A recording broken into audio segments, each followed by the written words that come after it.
ఆత్మ బంధువులకి నమస్తే సార్. ఒకసారి ఒక రోజు రాత్రి పల్లెటూర్లలో పోయే జనాలందరూ కూడాను రాత్రి 8 గంటలకి లాస్ట్ బస్సులో ఎక్కి ప్రయాణం చేయాల్సి వస్తుంది. బస్సు నిండా జనాలు నిండుగా ఎక్కారు.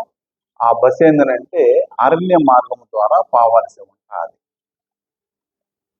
నిదానంగా డ్రైవర్ జాగ్రత్తగా అరణ్య మార్గంలో డ్రైవింగ్ చేసుకుంటూ తీసుకెళ్తా ఉన్నాడు. ఒక్కసారిగా వాతావరణం మారిపోతుంది. ఉరుములు మెరుగులతో కూడిన పెద్ద తుఫాన్ లాగా పడుతూ ఉంటది. అక్కడక్కడ పిడుగులు కూడా పడతా, శబ్దాలు వస్తూ ఉంటాయి. డ్రైవరు చాలా జాగ్రత్తగా నిదానంగా పోతూ ఉంటాడు. వాళ్ళ కళ్ళ ముందే వాళ్ళ బస్సుకు ఒక 50 అడుగుల దూరంలో ఒక చెట్టు మీద పిడుగు పడతాది. ఆ పిడుగు ఎప్పుడైతే పడుతుందో చెట్టు మీద మంటలు వచ్చి ఆ చెట్టు ఒక పక్కకు వాలిపోతుంది. ఎట్లా రోడ్డు మీద పడకుండా అవతల పక్కకు పడిపోతుంది.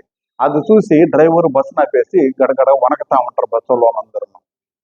ఒక 10 నిమిషాలు ఆగిన తర్వాత ఇంకా మళ్ళీ పర్వాలేదు కదా అని మళ్ళీ ప్రయాణం పోతా ఉంటారు కొంచెం దూరం. ఇంకొంచెం దూరం పోగానే వాళ్ళకి 40 అడుగుల దూరంలో మళ్ళీ ఇంకొక పిడుగు ఒక చెట్టు మీద పడతాది. అది పడంగానే మళ్ళీ ఆ చెట్టు కూడా మండుతూ కనబడుతుంది. ఇంకా బస్ డ్రైవర్ మళ్ళీ ఆపేస్తాడు.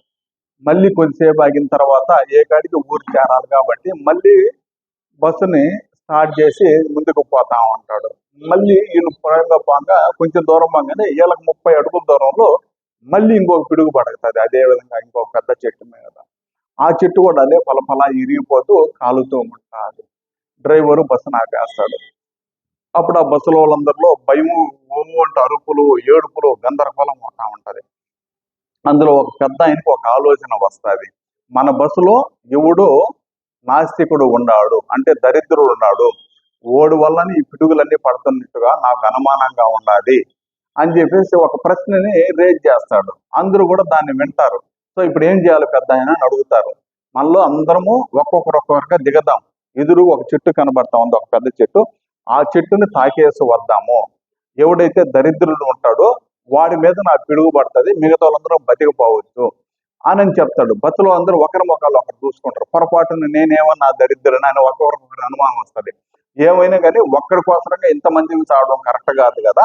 అందుకని ఆ ఒక్కడు కూడా ఓడిపోతే మిగతా వాళ్ళందరూ బతికి బట్టగడతారు కదా అని అంటారు. అందరూ ఆలోచించి సరే అనేది ఒప్పుకుంటారు. ముందు ఆ పెద్ద ఆయనే దిగి నిదానంగా భయపడుతూ పోయి ఆ చెట్టుని తాకేసి తాగుతాడు. ఏమి కాదు, నిదానంగా వచ్చి బస్సులో కూర్చొని అతను ఆనందపడతా ఉంటాడు. అదే విధంగా ఒక్కొక్కరిని దింపుతారు. సుమారు బస్సులో ఒక 50 మంది ఉన్నారు. అందులో ఈ 49 మంది ఒక్కొక్కరుగా పోతారు, తాగుతారు, వస్తారు. ఎవరికి ఏమీ కాదు. లాస్ట్ లో ఒక్కతనే మిగిలిపోతాడు. అతను దిగమంట, అతను భయపడిపోతాడు. ఇంతమందికి ఏం కాలేదు కదా, పొరపాటున నాకేమన్నా అయితే నా పరిస్థితి ఏంది, నా కుటుంబ పరిస్థితి ఏందని చెప్పి భయపడి దిగనంటాడు. కానీ ఒప్పుకోరు. అందరూ బలవంతంగా చేసి తిడతారు అతన్ని. నీ వల్ల మేమందరం చావాలనా, నీకేమి కాదు కదా, నువ్వంత మంచోడు అయితే నువ్వు పోయి తాకేస్తారా, నీకేమి కాకపోతేను అని చెప్పి బలవంతం చేస్తారు. ఇంకా గతిలేని పరిస్థితుల్లో అతన్ని దిగతాడు. దిగిపోయి నిదానంగా దేవుణ్ణి ప్రార్థన చేస్తా పోయి చెట్టుని తాగుతాడు. తాకిట తిరిగి చూడంగానే ఒక్కసారిగా పిడుగుపడ్డ సౌండ్ వస్తుంది. ఏంద్రని చూస్తే తీరా దొరుకుతుంది, అది ఆ బస్సు మీదనే పడుతుంది ఆ పిడుగు. బస్సు పడి ఆ 49 మంది చనిపోతారు. సో దీంట్లో నీతి ఏంటంటే ఇప్పుడు వరకు ఆ బస్సును కాపాడింది ఆ వ్యక్తి మాత్రమే. పుణ్యఫలం అంతా అతనిలోనే ఉండదు. అతని వల్ల ఈ 49 మంది కాపాడగలిగారు. అది అర్థం చేసుకోకుండా జనాలు అతను పంపించారు.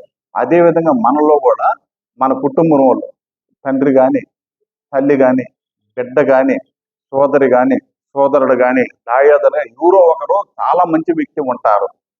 అతను గుర్తించి అతని సలహాలు సూచనలు కానీ తీసుకోగలిగితే ఎవరైనా కానీ డెవలప్ అయ్యేటందుకు అవకాశం ఉంటాయి. ఒక్కొక్కసారి పని వాళ్ళు కూడా చాలా మంచి వ్యక్తులు ఉంటారు. వాళ్ళ సలహాలు తీసుకున్నా కానీ చాలా డెవలప్ అయ్యేటందుకు అవకాశాలు ఉంటాయి. అందుకని దయచేసి ఎవరిలో అహంకారము, గర్వము, పువ్వు ఉన్నా కానీ వాటింటిని తగ్గించుకొని ఎవరైనా మంచి సలహాలు ఇచ్చేవాళ్ళు ఉంటే వాళ్ళకి ఇవ్వవలసిన మర్యాద ఇచ్చి వాళ్ళతో కూడా పుణ్యఫలాన్ని ఎక్కువగా సంపాదించుకోగలిగితే ఆపద సమయంలో ఎవరినైనా కానీ పుణ్యఫలమే కాపాడుతుంది.